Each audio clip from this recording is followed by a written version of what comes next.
What's going on, YouTubers? My name is Robert Serrano Jr., and I am the natural born thriller. Welcome everyone to, and I know this is long overdue, but I'll explain why. But welcome everyone to WWE Evolution Review, the show from October 28th, 2018. This was last week on a Sunday night, where this is the WWE's first ever all women's event, which it was the tagline. It will feature the brand of Raw, SmackDown, and NXT, and also pertains on nostalgia acts. I'll get to that momentarily. They are at Uniondale, New York, in Long Island, at the Nassau Coliseum, with the attendance of 10,930 fans in attendance. The official theme song was "Salute" by Little Mix. It was sponsored by WWE 2K19 and K Jewelers, and the promotion obviously from the WWE, where it pertains to having only women's wrestling on the show. You have your commentators Michael Cole, Renee Young, and Beth Phoenix. These are the commentators that was from the Mae Young Classic 2018. Now, when I heard Michael Cole was going to be commentating the entire show, I was like, you know what? Where it pertains to the Mae Young Classic 2018 tournament finals, I was fine with that. But on the entire show, I didn't think I was gonna like it. But Michael Cole on commentary for the entire show for this all woman pay per view, not bad. Especially Renee Young doing her best on commentary. Beth Phoenix, she's I barely even noticed that she was on the commentary, but they show her basically, and mm, yeah, I can say it's well done to all on commentary, especially to Michael Cole. Also, you got your Spanish commentators, your German commentators. They also show some other commentators from Portuguese, North Korea, Japan, France, and yet no one from Saudi Arabia, which should tell you something there. And speaking of which, I'll get to that. I'll get to that momentarily too, folks. But you have Lynn Garcia, JoJo, and Caleb Braxton as your commentators, female commentators, all women commentators. I mean, not commentators. Excuse me. I meant to say ring announcers. All women ring announcers in Lillian Garcia, Nostalgia Act, JoJo, and Caleb Braxton. Your referees, you have one female referee where it pertains for the Mae Young Classic Tournament Finals and where it pertains to the NXT Women's Championship, which it was Jessica Carr. As far as the other people, there are obviously a couple, the rest of them were guys. Like, oh my god, this guy, Derek Moore. Oh my god, I'll get to him later. He's one of those referees I don't like in WWE, and he's one of those referees that are incompetent in my opinion. But that's just me. Mike Chioda. Oh, I'll get to Mike Chioda too, by the way, when I get a chance. Oh yeah, I'll probably mention the other woman referee in the match too. Aubrey Edwards. She was also referee on the show too for WWE Evolution. I'm not gonna go through the rest of the names, but I get the point. I get the drift. You have interviewers. You have Charlie Caruso and Caleb Braxton. So basically, Caleb Braxton was pulling double duty on the show, doing interviews and doing ring announcing.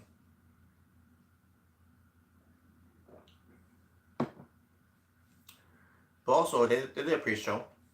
You have Renee Young on the pre-show, who's the host of the pre-show.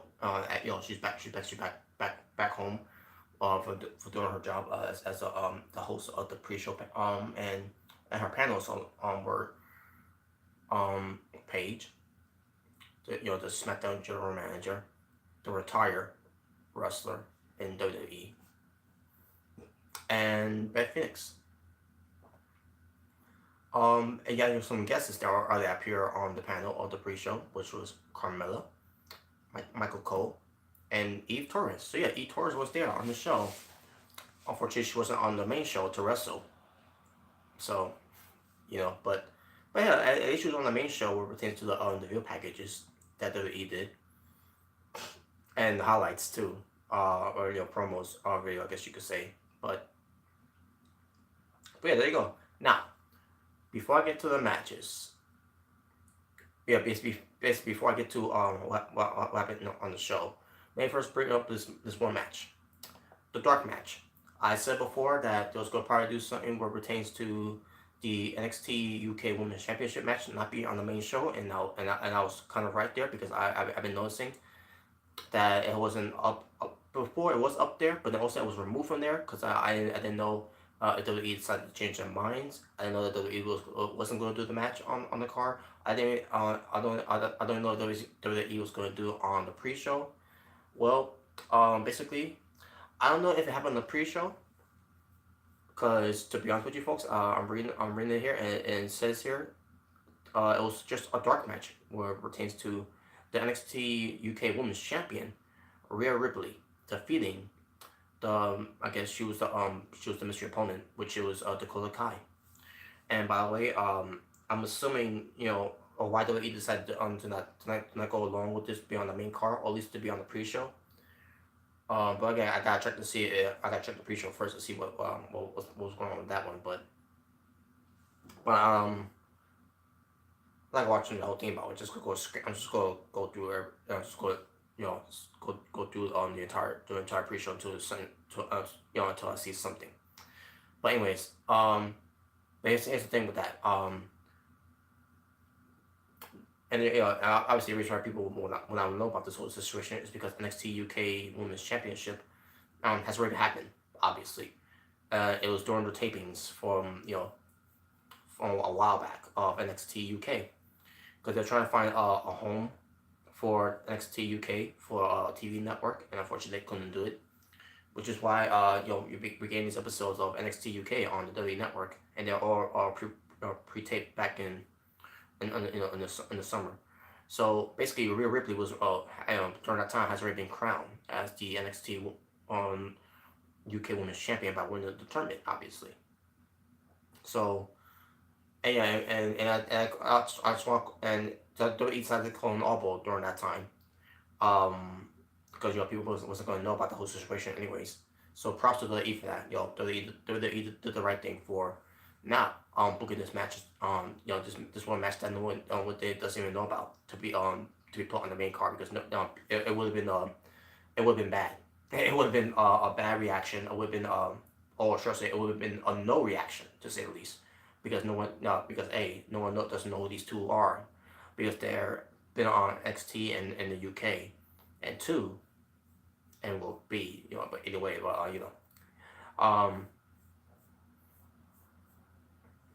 but B is because they're fighting for a title that no one doesn't even know that's out there, So in a way, I'm kind of glad that we decided not to put on the card there. So for me, obviously, I know who they are, but as far as this whole tournament thing, it hasn't happened yet, unfortunately. When it's going to be aired on the W Network, I don't know yet. To be honest with you folks, because again, it was taped at the time, and who knows when when this tournament's going to be featured. I don't know if it's going to be featured or not, but I guess we'll can wait and see. But yeah, like I said, Rhea Ripley retained her NXT Women's Championship against Dakota Kai. So there you go. Now, before I get to the main card of the show, before I get to the main show itself, let's get to this whole thing of why WWE has been doing this all women pay-per-view for the women for the reasons why this is happening. This WWE Evolution pay-per-view for the women's. Again, WWE's first ever all women's pay-per-view. It's because WWE kind of in a way feel bad that the WWE women's wrestlers were not allowed to go to Saudi Arabia back when they did in April with the Greatest Royal Rumble. And then as we fast forward into October, or should I say November? Yeah, let's just say that November. They're going to Saudi Arabia again, where it's going like with the Greatest Royal Rumble was shown live on the WWE network, and now it's going to show again live on the WWE network. Now at the time I thought at the time they said it was going to be just a house show. It's not going to be aired on the network. And then they decided to change their minds because they wanted to make it feel like it's a pay-per-view quality type of event where it pertains to going to Saudi Arabia. And it's a country that's against any type of human rights. Is against women to go there, are against gays to go there. If you're gay, if you go there, by law, and over there Saudi Arabia, they had to kill you. So everything that Saudi Arabia is not representing is something that we in other countries that we do represent. We represent respecting women. We respect people of their human rights. We respect people of their of them being doesn't matter if they're gay, bisexual, transgender, basically homosexual, either way.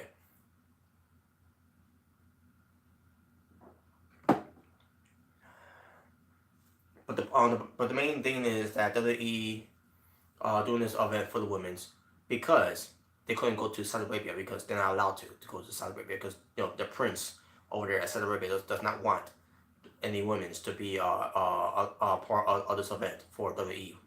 Again, where it pertains to the Greatest Royal Rumble and where it pertains to Crown Jewel. There are other things too. I'll talk about that too, where it pertains to the to WWE doing business with Saudi Arabia. But anyway, and if that's the case, what pertains to WWE, why they're doing this, good. In a way, good. That WWE is showing them is repaying them by having their own pay-per-view. That means they should be doing this more often, then, right? I mean, one is it's not enough. Meaning, obviously, you want to showcase. You can't just have one pay-per-view event for these women. You gotta do another one. And after how this pay-per-view was, which I'll get to momentarily. Why not? And on top of that, where it pertains to what JBL was talking about, from this interview he was on I think on Fox Sports, whatever, about what the whole situation with WWE that should not be doing business with them, but JBL says WWE should continue doing the business with them because WWE can help change Saudi Arabia, whatever that means, and he never explained why. He never explained how can WWE can help change Saudi Arabia, because JBL doesn't know the answer to that anyways.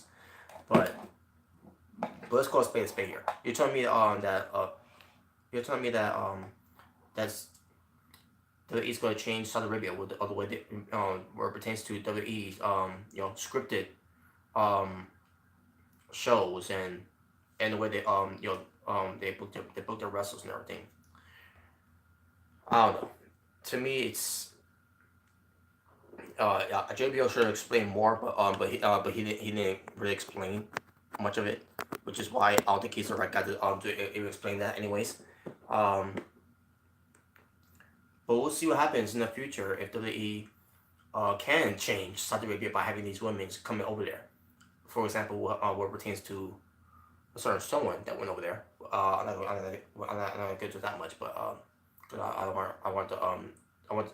just want to stay on one topic here, and that's the WWE's women's pay-per-view evolution, and also what pertains to what's going on, why they're getting all this. And let me just say this, folks. It's not because of the women's revolution or the women's evolution, because the women's are changing the game in WWE wrestling or wherever. No, it's all for an agenda. It's all um to marketing. It's all about, you know, and in the way that we're paid on the women, saying, "Oh, we're sorry, we couldn't, yeah, have to be over there, at Saudi Arabia," even though they're supposed to be about women's revolution or evolution, wherever, and they and you know and WWE is trying to show there that they do care about the women's wrestling, which is not true. WWE, like Vince McMahon was not a fan of women's wrestling unless you're, unless she's booking someone like a Charlotte Flair to be the one that and then you got Ronda Rousey there. And then on top of that, Stephanie McMahon trying to take all the credit. Leech is a leech and everything. Thank God she wasn't on the show that much, just hearing her and seeing her and talking and all that, and um like, whoa, back off. Stephanie McMahon has nothing to do with these women's moving in of changing the game of the women's division. Stephanie McMahon had nothing to do with this. The female wrestlers, the WWE women's wrestlers from the past, present, and future are the ones are making this all possible. Not because of Stephanie McMahon. This is Stephanie McMahon's agenda, trying to get herself over by saying, I'm responsible for this. No, she's not. I can tell you that right now, folks. Stephanie McMahon was never responsible for any of this success. I don't care if she was a former women's champion, which was a fucking joke. I don't care if she was wrestling in the past, during the Attitude Era and the Ruthless Aggression Era. I don't care if she was in the match against Brie Bella back in 2014, where Stephanie McMahon was looking strong in that match and everything. I don't care if Stephanie McMahon was involved in WrestleMania so many times, especially with where it pertains to Ronda Rousey and leeching on Ronda Rousey's celebrity status to try to get herself over as a mainstream star. Stephanie McMahon will never be a mainstream star, no matter what she's trying to do.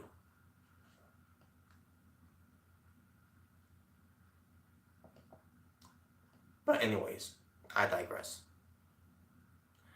But that being said, folks, let's get to this main show. So the show opened up with a video package that shows, the women's, first, focusing on Divas division becoming the women's division in WWE. And you have the narrator by Stephanie McMahon, whatever, and she's describing it as hope. Yeah, hope of women's main event in WrestleMania. And hope that WWE can help change Saudi Arabia by having women to go over there to wrestle. Ugh. I'm just saying. But you also hear like a Bayley, Sasha Banks, Alexa Bliss, Becky Lynch, Charlotte Flair, Nikki Bella, Carmella, Brie Bella, Natalya, Ronda Rousey, and Stephanie McMahon again. I mean, good video package. I just couldn't stand listening to Stephanie McMahon because I hate Stephanie McMahon because she's annoying. And then we get to open up with no non-pyro, folks. You think with WWE finally doing this all-women pay-per-view for these WWE women's, is to do pyros to open up the show? Nope.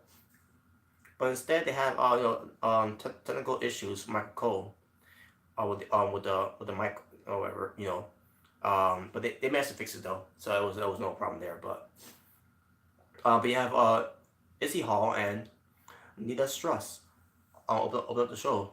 Basically a performance, and they rocked the opening of the show basically to kick things off. So usually when these type of performance is not it's never that good. Sometimes some people are just bored of it. But it was to me, I thought it was all good, especially the fact I know who Nita Strutt is, and Lizzie Hoy. I did not say her name, Lizzie Hoy. But anyways,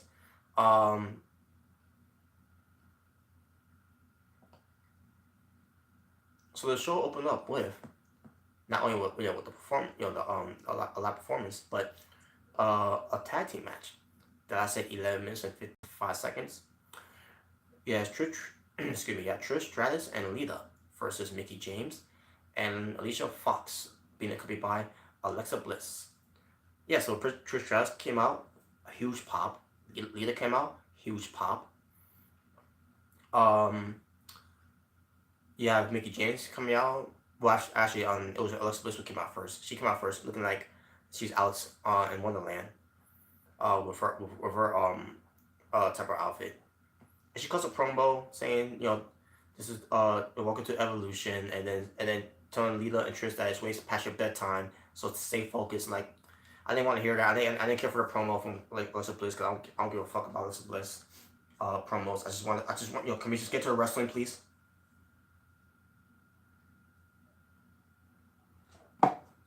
She said nothing important on in there other than doing the introduction for Mickey James and Alicia Fox. So Mickey James and Alicia Fox comes out. Alicia Fox looking like she's Mad Hatting. I mean Mad Hatter. Excuse me. And Mickey James looking like the Queen of Hearts. The evil queen that was battle against in Wonderland. So basically, basically that's what they're doing.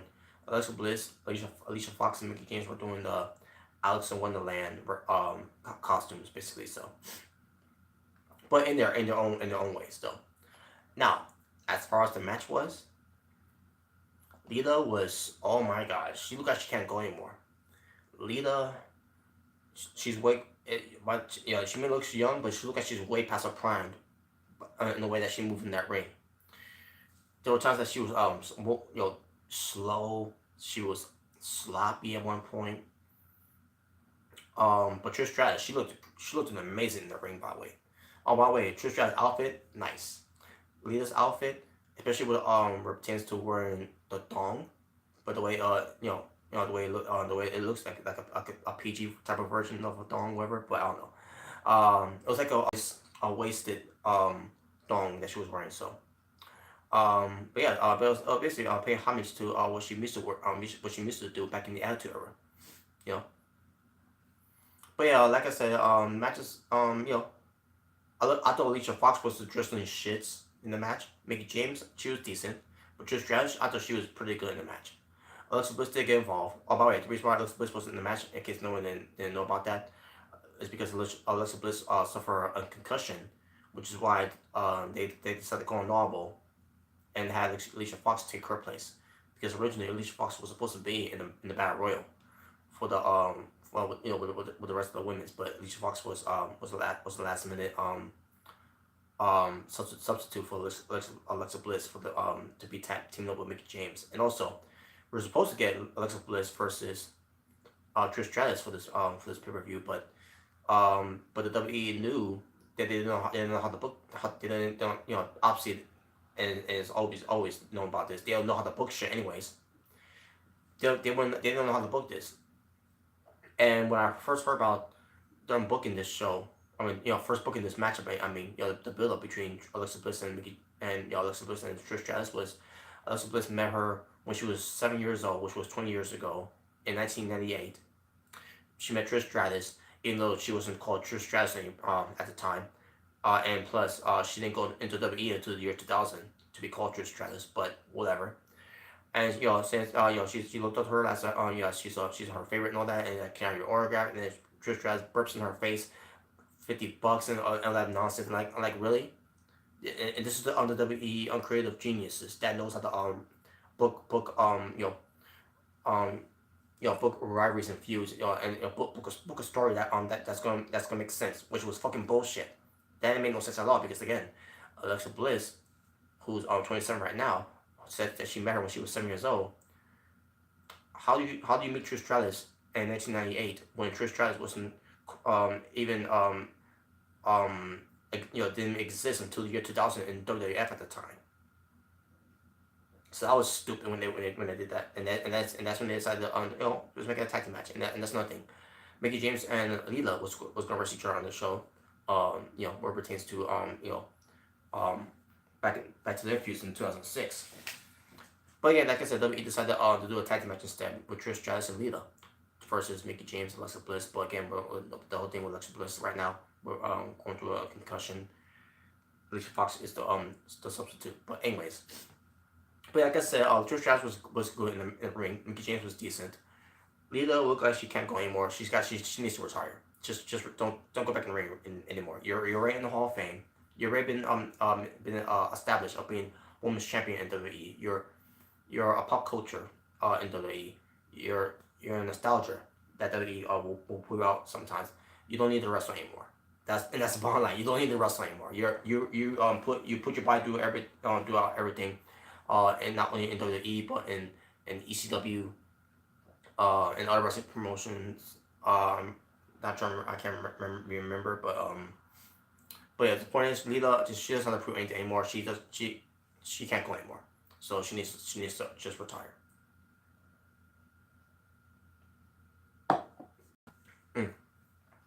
Her moonsault was good though. I'll give her that. Her moonsault was pretty good. But anyways, so we get to a finish here where Trish Stratus is going for the Stratus faction onto Mickie James. She hits it, goes for the cover, and we get the referee in the match, which was Derek Moore. Yeah, Derek Moore, the African American referee who looks like a Muppet and he's an incompetent referee too. But anyways, and he just looks weird too, by the way. But anyways, he goes for the cover and he stops. He's going to hit the three, but he stopped because Alicia Fox, she botched the spot. She got there too late, but she managed to get there anyways and break it up. Like Alicia Fox, you're done. That's it. I'm done with Alicia Fox. She's not good anymore. I mean,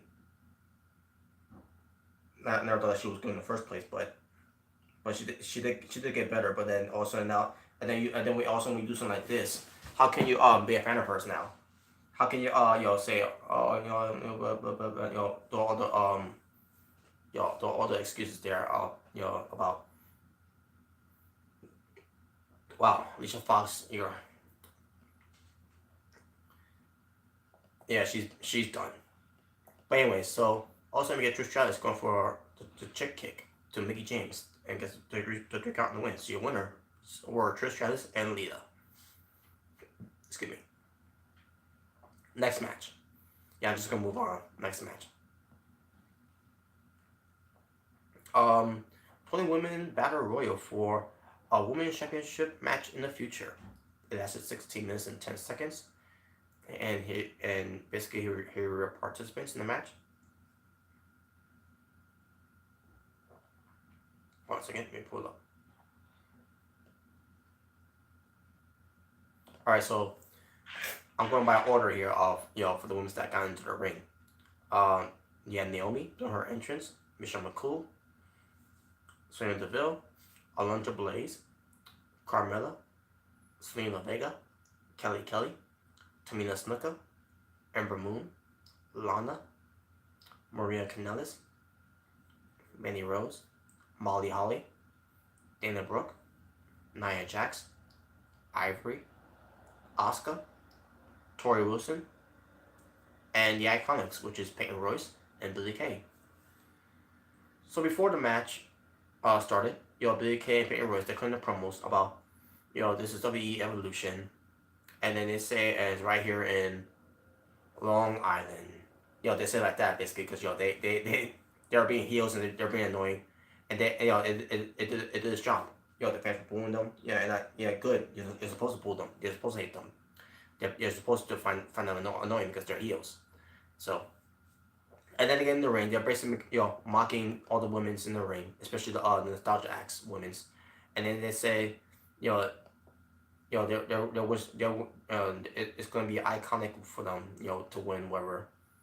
So also we get the nostalgias all women's like for example, you had Michelle McCool, Alundra Blaze, Kelly Kelly, Tamina Snuka, Maria Kanellis, Molly Holly, Ivory, and Tori Wilson, all getting up on the Iconics and they toss them all out. So yeah, Peyton Royce and Billie Kay were the first eliminated, and also they were you get you get the new women's versus the nostalgia women's, basically the future women's versus the nostalgia women's,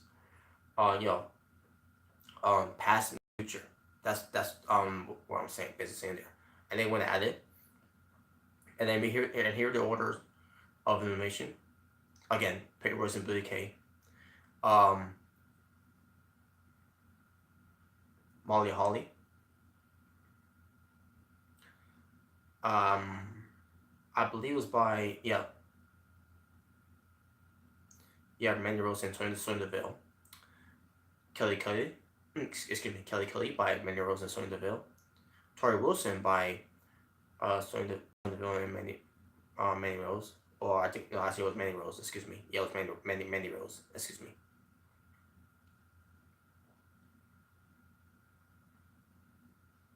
And then Sonya Deville gets eliminated by Mandy Rose. Mandy Rose tossed out Sonya Deville. And those two are supposed to be partners. They're supposed to be best friends. And then Mandy Rose does that to Sonya Deville. Will it lead to anything on SmackDown? We'll get to that when we get to it. I'll get to that review when I get to it. But Nia Jax tosses out Alundra Blaze. Maria Kanellis goes for her Bronco Buster onto Tamina Snuka, only to get taken by Nia Jax with a headbutt.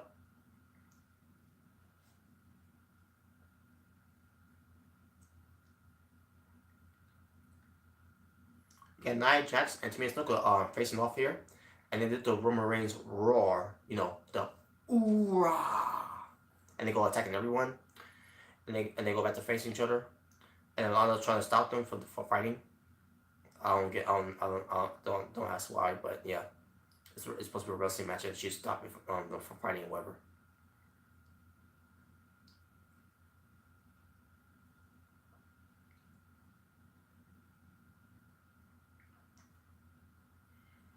And then Lana gets eliminated by Tamina. Andy Rose gets eliminated by Carmella. Dana Brooke gets eliminated by Ember Moon. Michelle McCool gets eliminated by Carmella. Oh, I'm sorry, Ember Moon, excuse me.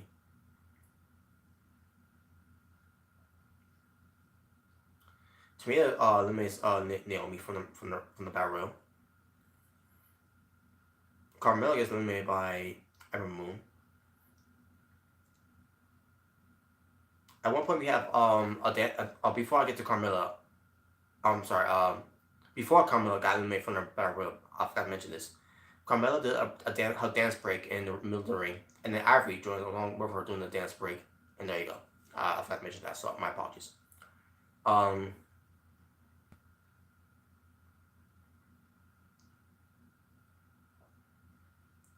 It happened when Mandy Rose was doing in there until she got eliminated by Carmella. So, the whole dance break thing. Ivory gets eliminated by Asuka. Then we get Ember Moon, Nia Jax, Tamina, and Asuka, the final four, technically. I'll get to that when I get to it. Asuka and Ember Moon fights each other. And then Ember Moon gets the better of Asuka and eliminates Asuka. And I was saying to myself, well, that means Ember Moon better win. Tamina Snuka gets eliminated by Ember Moon, excuse me. And then we get Ember Moon and Nia Jax versus each other, the final two. Again, technically. They're fighting each other. They're trying, basically Ember Moon's trying to eliminate Nia Jax. And also, Selena Vega, who's still in there, she was hiding.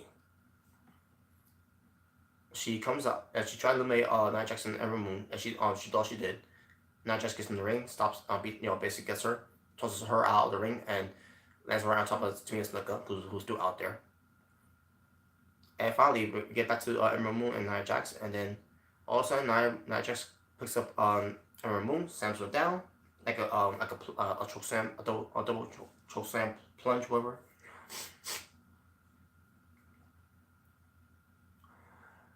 And Nia Jax gets the win by winning the Battle Royal. So that means she's going to go after the Royal Women's Championship in the future. And Nia Jax is celebrating, tearing up, and all that. Not too much though. She gets interviewed by Charlie Caruso. Surprisingly, I like a robot in that one, but she's basically kind of promo. And Nia Jax is about about making it's about making history, and she did it for her family. And then you have The Rock's mother, which is Nia's niece, who's there. And she basically, Troy Caruso asks, who you rather face, Ronda Rousey or Nikki Bella? And then she says, well, she wishes both of them good luck, whoever wins. Hope they have, they enjoy the moment, and because it won't last that long and whatever. So yeah, Nia Jax wins the Battle Royale. I'm not too crazy about that. Match itself, I thought it was a fun match. But I did not agree to the Nia Jax winning because we already seen Nia Jax versus Ronda Rousey. And by the way, we'll get to that main event too, by the way. Because obviously there was no way that Nikki Bella was gonna beat Ronda Rousey anyways. But I'll get to that when I get to the main event though. But still, what a fucking waste. Nia Jax. I don't hate Nia Jax. I like Nia Jax. She was not the right person to win that battle royal. It shouldn't have been Asuka, or at least an Ember Moon. But because it wasn't, fuck this match.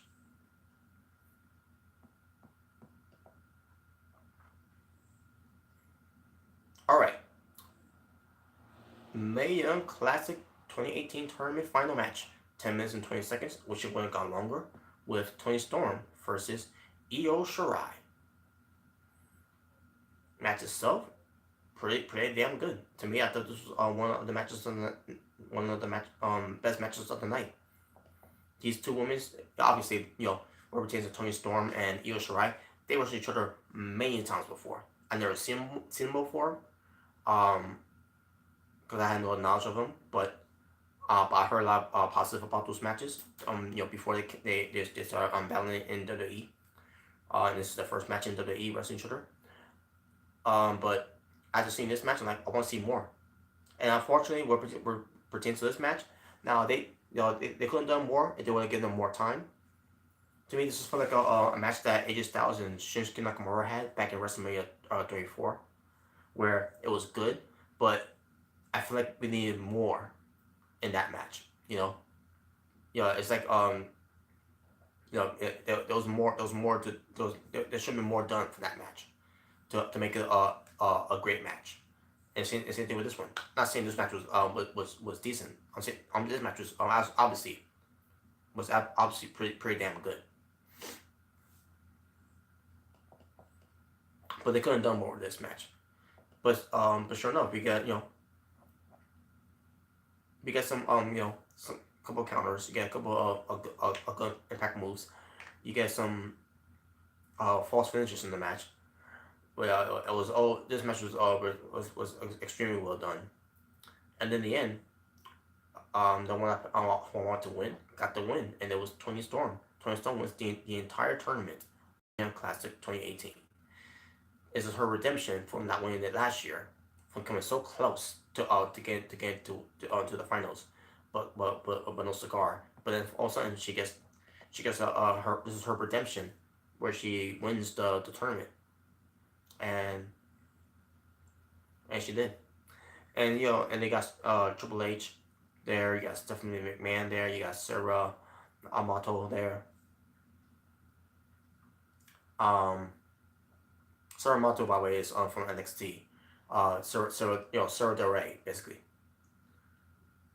But yeah, let's just call her Sarah Del Rey, because Sarah Del Rey, a former wrestler, now a trainer, in for what pertains to the performance center, for NXT and all that.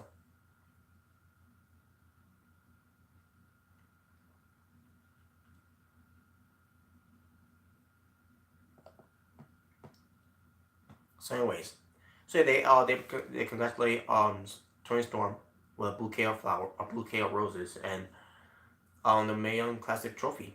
And they gave one to they gave they also gave them another bouquet of roses to Io Shirai too. But mainly this is about winning the trophy. So Toni Storm wins the trophy, and she's gonna get a title shot pretty soon against the NXT Women's Champion. And speaking of which, I'll get to that after this match. So the next match we get to, which was 6 women's tag team match, which we get every Monday night on Raw anyways. And it lasted 13 minutes and 10 seconds with Sasha Banks, Bayley, and Natalya teaming up against the Riot Squad, aka Ruby Riot, Liv Morgan, and Sarah Logan, or should I say, what pertains to Ruby Riot of what she was wearing, Jigsaw, Liv Morgan of what she was wearing, what was it again? Oh yeah, Peggy Wise, and finally Sarah Logan, who was dressed up like Leatherface. I'm sorry, I'm not remember, folks. It's Pennywise. Liv Morgan was looking like Pennywise, but basically, it was, they're in their type of outfits though, in their type of way they dress up like, you know, those movie these movie horror gen you know uh genders gender but anyways, if you get the point. Yeah, basically, Ruby Riott was Jigsaw from Saw. Liv Morgan was Pennywise from It, and Sarah Logan was Leatherface from the Texas Chainsaw Massacre. And the match itself, I thought it was good until Sarah Logan was messing up some spots, and then the whole botch with Sasha Banks doing the a tope con hilo, which was terrible the way she did it to no. Oh, but I also need to mention this, folks. I forgot to mention this. I noticed, as we, the show was, the open, as the show was was open, I saw there was no barricades. It was just a guardrail that was covered with the WWE sheet, logo sheets, whatever. I saw the ring post does not have the LED board. I mean the LED covering the ring post. Same thing with the with pertains to the size of the ring, and in the stage was pretty good. It was a good stage for the women's Evolution pay per view. I wish they would do more of that. I wish they would do more of that often for WWE pay per views instead of doing the same old Raw and SmackDown stage for these pay per views. But anyways, but there you go.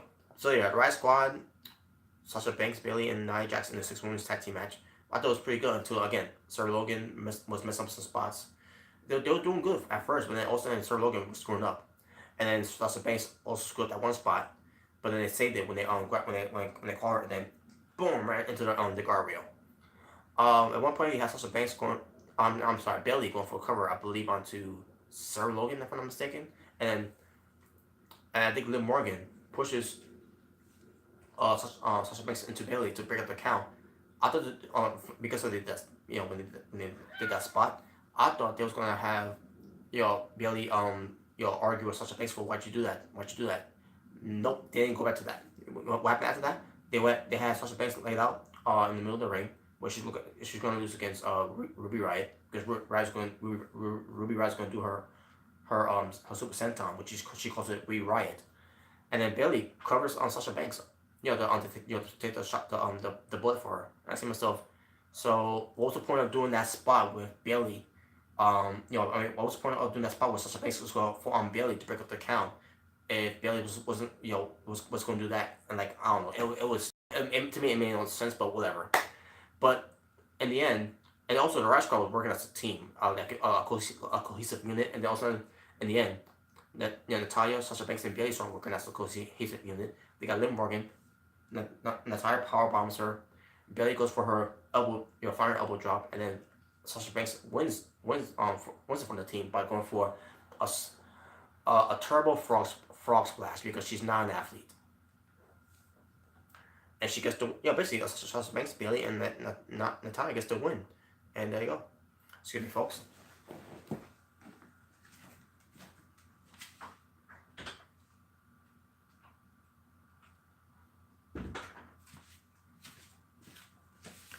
Alright, sorry about that.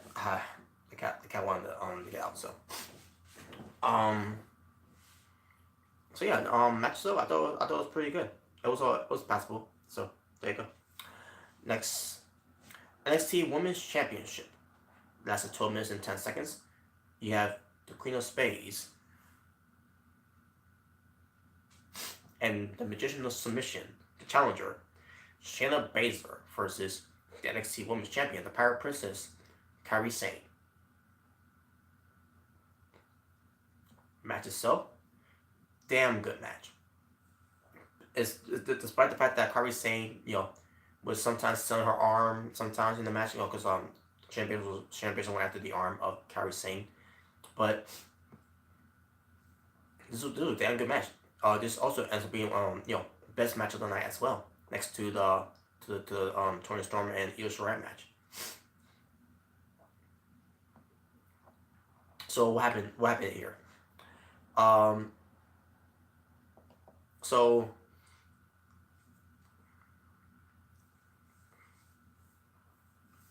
they were bound outside the ring, and all of a sudden, Kairi Sane goes for a diving crossbody onto Shayna Baszler, and then all of a sudden tosses Shayna Baszler into the fellow MMA four horsewomen, which it was Jessica Mundukes and Maureen Safar.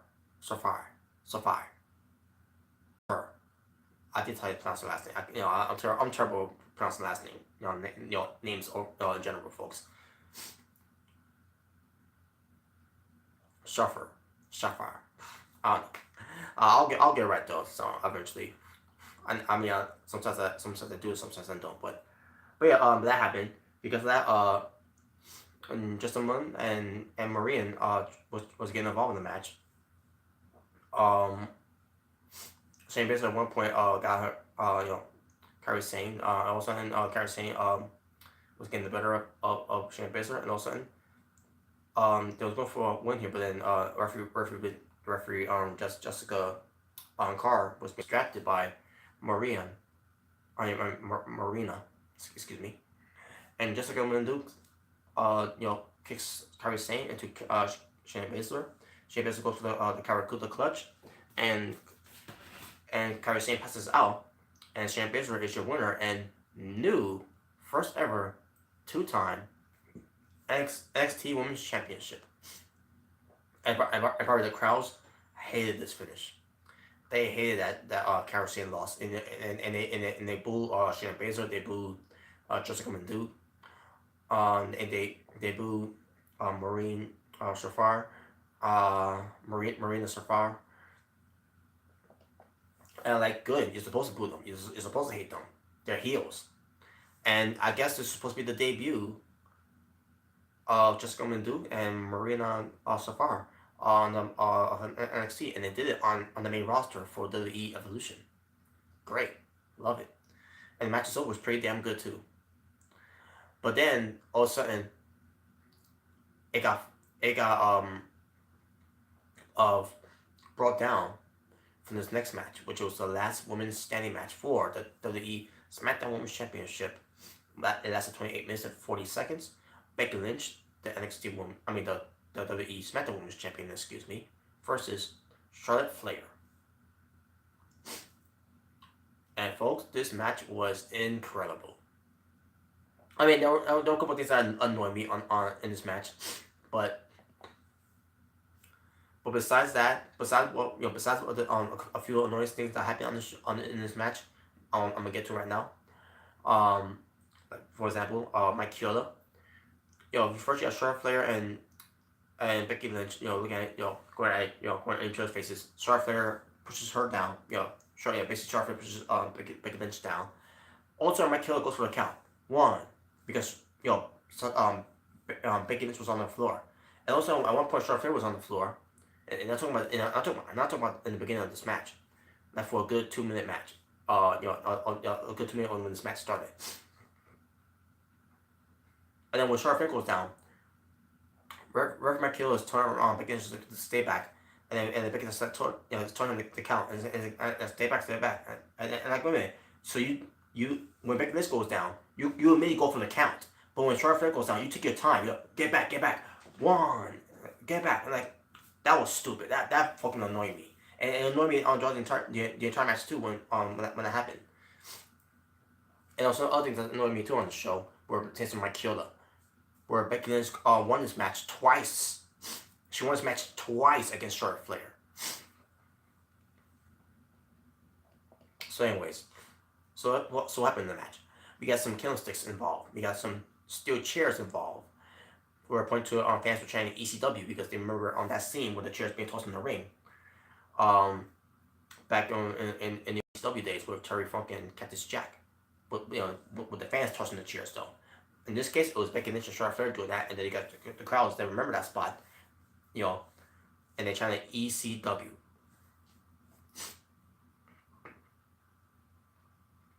Becky Lynch with the back exploder suplex on Charlotte Flair. However, Charlotte Flair counters and delivers a belly-to-belly back suplex to Becky Lynch to a pile of chairs. And there are a lot of bumps that these women took that, and I didn't think they were going to take. Especially Charlotte Flair too. Charlotte Flair goes for the air flare, which is the moonsault, to a table, but backfired because she didn't go through.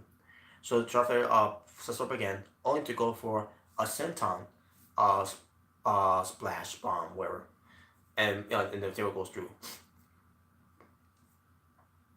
Charlotte Flair goes for the figure 4 with the ladder wrapped around Becky Lynch, and it goes for, and bridge into the figure 8. At this point, Becky Lynch was tapping out, and also we get to close to the end of the match. We see Becky Lynch grabbing the belt and she's trying to leave. I fucking hate that. Oh, and by the way, folks, I gotta mention this too. Another thing that annoyed me before the match even started. A video package where they do the whole thing with Becky Lynch, and Charlotte Flair, for the build hyping up this match before we get to this last woman standing match. They hyping this match up with a real package, and they added the boos in for Becky Lynch, and they added the cheers in for Charlotte Flair, because the WWE are trying so hard for these fans to boo Becky Lynch, and they're trying so hard for these fans to cheer for Charlotte Flair that they had to go for that route. This was like 1992 all over again, when Hulk Hogan was tossed out of the Rumble by Sid Justice, and the crowds cheered. But then and then when the videotape came out at the time, fans were booing that Hulk Hogan got eliminated from the Rumble during that year. Like someone said, wait a minute, the fans were not not booing that Hulk Hogan got eliminated. They were cheering when Hulk Hogan got eliminated from the Rumble. Now, so WWE's been doing this for years, by the way. They've been on the bullshit with this type of shit for years, where they try to, where fans are getting tired of Charlotte Flair, like they were tired of a Hulk Hogan, of a John Cena,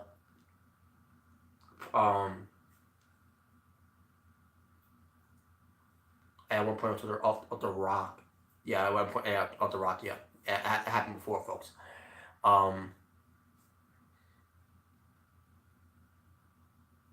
It's just crazy, folks. Why can't Charlotte Flair be a heel and Becky Lynch be a babyface?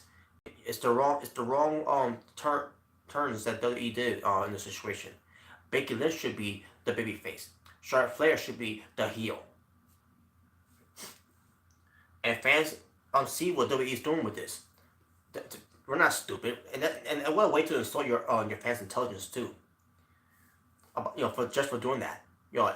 And the boos for Becky Lynch and the cheers for Charlotte Flair, knowing that's not the reality. The reality is this: people are tired of Charlotte Flair. They want to boo her. They want to see her in that position anymore, because she always gets that opportunity. She always gets the red carpet roll right out of her, and everything is handed to her. While Becky Lynch, who works so hard, she gets nothing out of it, and she becomes an afterthought. And she's the real underdog in the women's division in WWE. So yeah. And what the fans does is to say to WWE, fuck you, we're not gonna boo Becky Lynch. No matter how many times you keep telling us to boo Becky Lynch, no matter how many times you're gonna keep telling us that she's a heel and she's a bad girl. No, fuck you, WWE. We're gonna cheer for Becky Lynch, and we're gonna keep cheering her until you finally get your head out of your asses and turn back to being a babyface, because people want to cheer for Becky Lynch. That was so fucking annoying. And then we get to this match. We're basically almost to the end of the match, where Becky Lynch is just trying to leave again. Like, stop doing this. No one wants to boo Becky Lynch. Enough is enough with trying to the blue Becky on this, trying to get us the blue Becky Lynch. It's not gonna work. But they're gonna continue what they're gonna do, and it's gonna continue to backfire.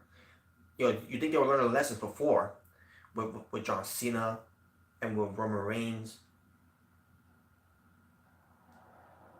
No, they never learn from their mistakes, because you have a 73-year-old man who's out of touch, and who should be just called who should just retire and just step down, and realize that he can't do this anymore. He doesn't have it anymore. He's lost it. Vince McMahon, it's ridiculous. But anyways, but they start fighting into the crowd though, and as they're going into the crowd, all of a sudden I see a grown ass man, dressing up. Well, I'm not saying he was fully dressed up like Sasha Banks, but he had the wig on. He had the legit boss ring on, and he had the sunglasses. He was dressed up like he was basically looking like Sasha Banks, with the again with the purple wig and everything. Like, oh my god, like this is WWE's or fans that they're trying to attract, faggots.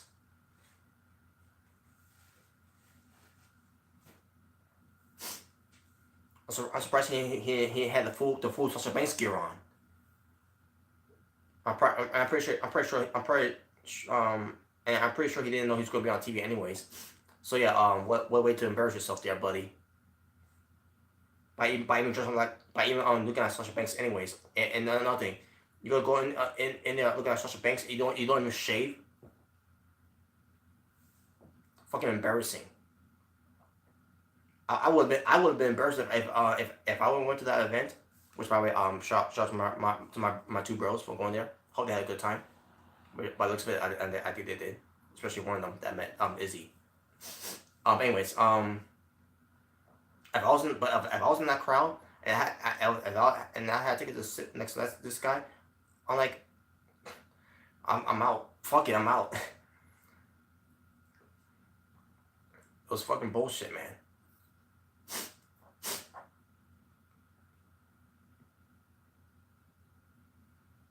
So anyways,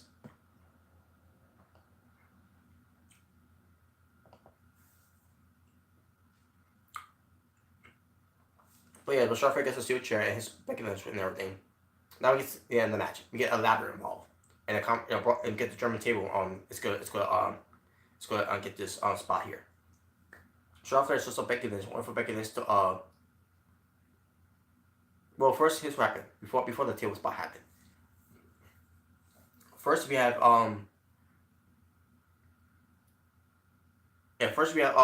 Becky Lynch doing something to Charlotte Flair outside the ring. I don't remember what it was. Where Charlotte she was on her knees and Mike Hill was up to 9, and Charlotte Flair was like telling Becky Lynch, "Is that all you got?" And the referee stopped. Like, what are you doing, referee? Count. That was so that's one that where Becky Lynch could have won. And then the second one. So here's what happened here. So Charlotte Flair was put on the broadcast table, the German broadcast table. Becky Lynch on the ladder and goes for a double leg drop. And all of a sudden, Becky Lynch grabs on the chair desk. I mean the computer chair. I meant to say, excuse me, and a broken table. Basically everything that she can to bury Charlotte Flair under those stuff, to make sure she doesn't get back up. Sure, she gets back up anyways, but she was on her knees though. One knee. I meant to say. Mike Killer said she's up. Like, what? No, she wasn't. Like, 2. That's 2. That's twice Becky Lynch won this match. That was fucking bullshit. So Charlotte Flair was was hulking up, I guess. She was so Becky Lynch was afraid. She's like, no. Like, oh my god, this is so stupid. So Charlotte Flair goes after Becky Lynch with a kendo stick and everything, and all of a sudden, Charlotte Flair gets another table set up outside the ring, and she's going to she has Becky Lynch on the table. She's going for a moonsault off the from the top rope to the outside, but Becky Lynch catches her. I mean, she gets to her. I meant to say, excuse me, and gets a power bomb through a table out on the outside. And Charlotte Flair was getting back up, by the way. Basically Charlotte, she was saying she went through a table. My kid was counting, and she was getting back up. Oh no, this is gonna be bullshit. And all of a sudden, it was over.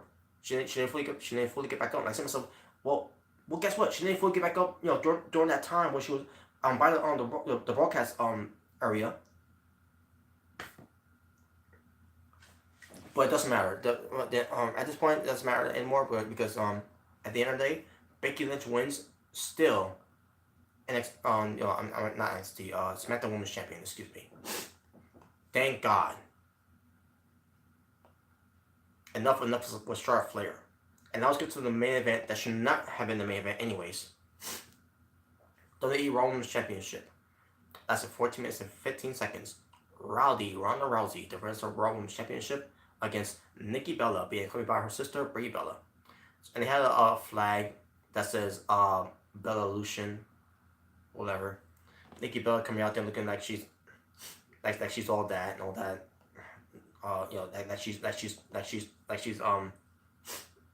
She's important in the women's division. No, she's not. She sucks. So we get this match on the way, and yes, folks, this match lasted long. I mean, not too long like Becky Lynch and Charlotte Flair did, but Ronda Rousey was kicking her Nikki Bella's ass for a good 5 minutes, I believe. I believe it's for 5 minutes, at least it felt like it was 5 minutes, but or at least 3 minutes. All of a sudden, Ronda Rousey gets distracted by Brie Bella, and Nikki Bella ran to the ring post, and ran to the ring post again.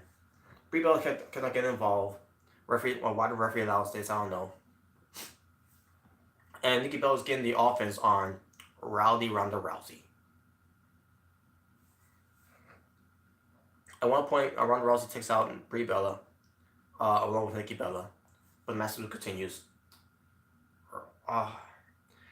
Nikki Bella for a rack attack, but only got a near fall. I didn't think she was gonna win with that anyways. Short the rack attack 2.0. Ronda Rousey goes for a Rowdy Buster. Brie Bella trying to get involved again. Ronda Rousey makes sure she didn't get involved. She goes for her modified Samoan drop. Then she forces Nikki Bella to finally tap out to the armbar and gets the submission win. And there you go. Ronda Rousey wins. And folks, what pertains to Nikki Bella, if WWE want us to believe that Nikki Bella has a chance against Ronda Rousey in this match, then you wouldn't need Brie Bella's interference. You wouldn't need to do the ring post spot. You didn't need to distract Ronda Rousey. Why? Because WWE is so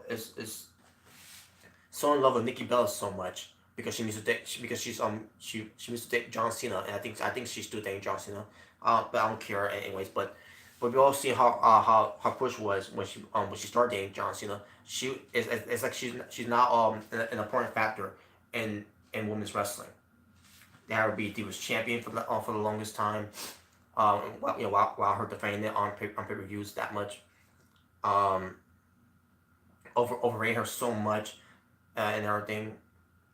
I mean, the WWE wants to believe that Nikki Bella was someone to take seriously in the women's division, where it pertains to having Nikki Bella wrestle against Ronda Rousey.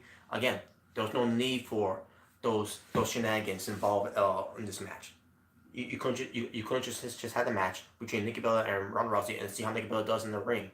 Since WWE wants to say that Nikki Bella is one of the strong women in there. No, what WWE does with Nikki Bella is that they book her to make her look strong, and we know she's not strong anyways. So yeah, as far as this match was, I didn't care about this match, folks. Every time I see Nikki Bella has some offense, you know what I was doing?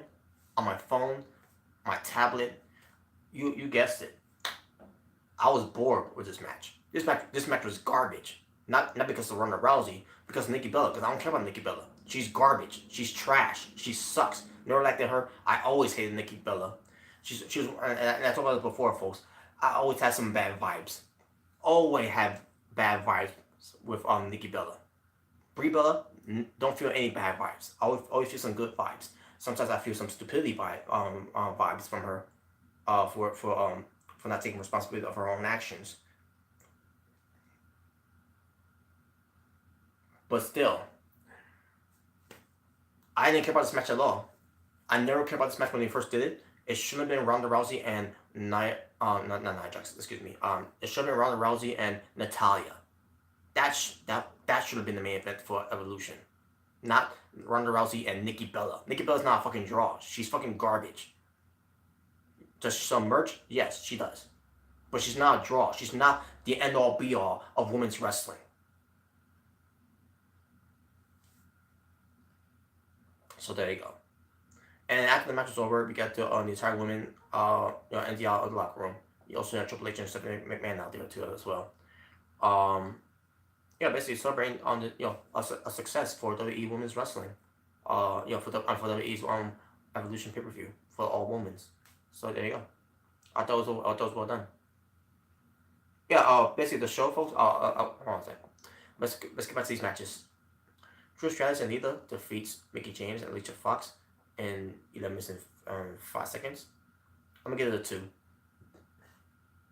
Nia Jax wins the Battle Royal. The 20 women Battle Royal to get a women's title shot. I thought the match was fun, but I think I wasted my time watching this match because at the end of the day they had Nia Jax win. So I'm gonna give it a 2 just to be fair. I did enjoy this match for what it was. It was a fun match to watch. Joy Storm defeats Io Shirai to win the 2018 Mayo Classic Tournament final match in 10 minutes and 20 seconds. I'm gonna go 4 stars. Sasha Banks, Bayley, and Natalya defeats the Riot Squad in a 6-woman tag team match in 13 minutes and 10 seconds. I'm gonna give it a 3 stars. Shayna Baszler defeats Kairi Sane by technical submission for the NXT Women's Championship in 12 minutes and 10 seconds. I'm gonna give this one a 4. I'll give it a 4.5 stars. This match between Shayna Baszler and Kairi Sane. Becky Lynch defeats Charlotte Flair in the last women's standing match to retain her SmackDown Women's Championship in 28 minutes and 40 seconds.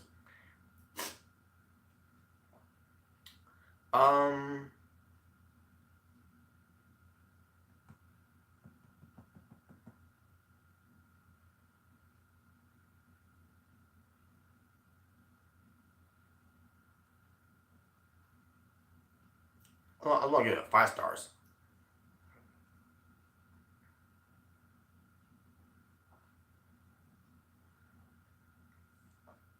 I'll go in the middle, 4.3 stars.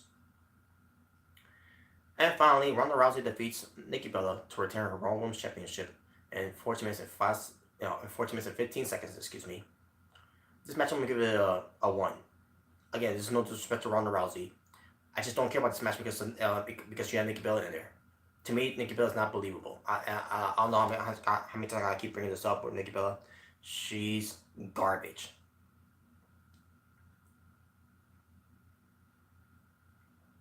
I don't care how she improved in the ring.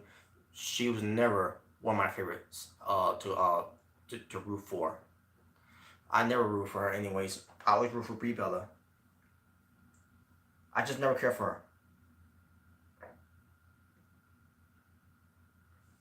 Especially when they would when they would look like identical twins. Brie Bella is unnatural. Nikki Bella, everything about her is fake.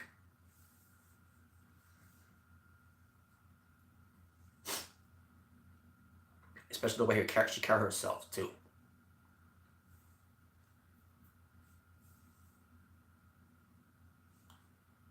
But yeah, there you go. So my overall strength for the show. Now, where it pertains to the show, did the show deliver?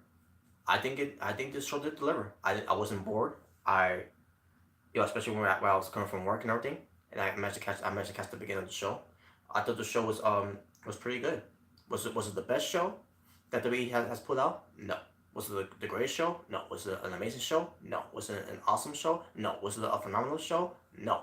Was it an excellent show? No. Was it a fantastic show? No. I thought it was just good. Hopefully we'll get more of this. Hopefully, and another thing, this is what pertains to the women's. This is their WrestleMania. So let's give them that. Let's at least give them that one. This was their WrestleMania, and I could be more happy for all these women, especially Nikki Bella. That's how I feel about Nikki Bella. Hell, at least these women's got their own pay-per-view for WWE. And by the way, what took them so long to get this pay-per-view for the women's in WWE? I'll tell you what took them so long. I'll tell you what took them so long. Vince McMahon did not want women's wrestling to do everything in WWE anyways. He always hated women's division. He was never a fan of that. It's just like he's never been a fan of tag team wrestling.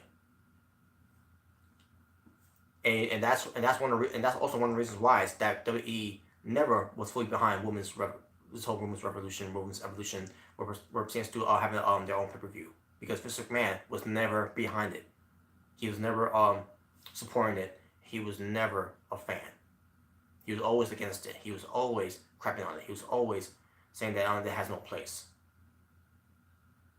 Hell, and I'll say this too. Triple H was the same thing too. But then, what made him change his mind? Paige.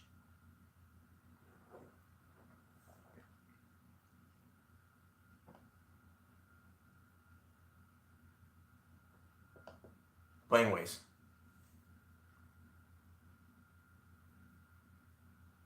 So yeah, why did it take this long to finally do a pay-per-view for women's? Because of Vince McMahon. That's why. Vince McMahon never cared about these women's what pertains to wrestling.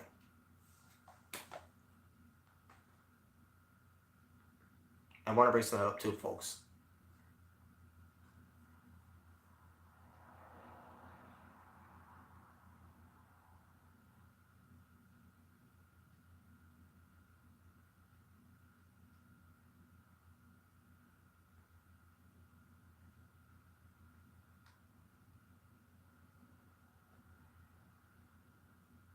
Sorry I'm taking this long, folks. But yeah, my overall show rate for the show, I'm gonna go 6 out of 10. Pretty good show. All right. I'm trying to find it here.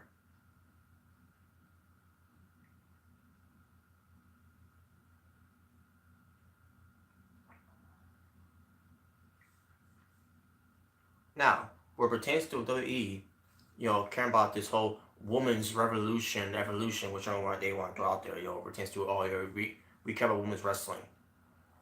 Well, if that's the case, then you should have some other women involved in this too. What was that? Okay. But like for example, where were the NXT women's for the Battle Royal? Why it had to be just 20 women's? Why you couldn't add 10 more? No, you have in the front row seats instead. And by the way, I gotta point this out too. NXT, there's a feud going on between Candice LeRae and Lacey Evans. It's not good to have those two sitting together while they're having a feud. Oh, we got to pour a difference aside because this is all about the women's evolution pay-per-view or that. Like, no, it's fucking stupid. For someone watching NXT, that insults my intelligence. Candice LeRae and Lacey Evans are supposed to hate each other. They're in the middle of a feud, and they're sitting together watching this pay-per-view. During the NXT Women's Championship match. Oh, you also have Bianca Belair there. Yeah, why can't you have Bianca? And you have pictures with Bianca Belair and Lacey Evans taking pictures together. The events. Why can't you have those two sit together? Why you had to have Candice LeRae sit next to Lacey Evans? At least, if you have these NXT women sitting on the row, fine. Keep Candice LeRae and Lacey Evans away from each other. Excuse me. That's what I would have done. But like I said, you could have the NXT women's wrestle here. Besides, Shayna Baszler and Kairi Sane, you could have had you could have the return of Layla, the return of Summer Rae, Candice Michelle, Victoria, Jacqueline. Hell, and I'm gonna bring a point here for pertains or names and the name drops I'm gonna do here. You could have brought in Kiera Hogan. You could have brought in Allie. You could have brought in Rosemary, Sue Young, Scarlett Bordeaux, Madison Rain, or as Ashley Rain, whichever you want to say. Um, you could have brought in Tessa Blanchard, Taya Valkyrie, Eva Lees, Jordan Grace,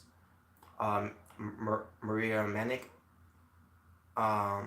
which I think I think she's signed with the I don't remember if she is or not, but she was on trials. You could brought in Faye Jackson, Penelope Ford, Barbie Hayden.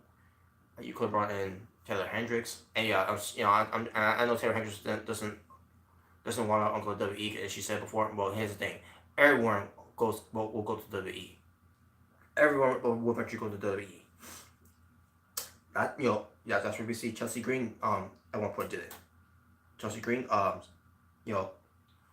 wasn't accepted by WWE until she went out there in the Indies to improve and to develop herself, and now she's back back in WWE. I mean, she wasn't signed full time with WWE, but still but she was trying out though, and she didn't. But now she's finally be part of WWE. Obviously NXT.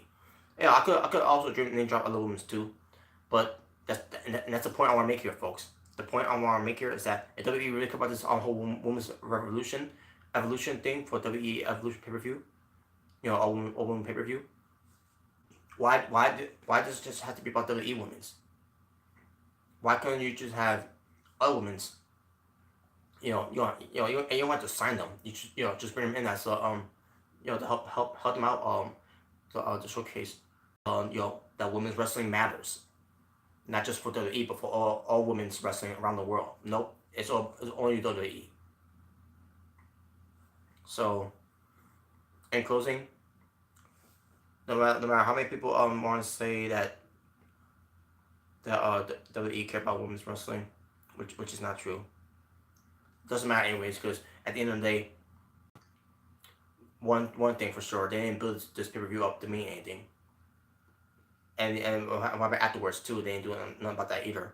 To follow up on that success. And it's also just WWE's way to say, oh, we're sorry, women's, to you women's from WWE, we'll make it up to you. We'll give you your own view because you couldn't go to Saudi Arabia because they're not allowed to.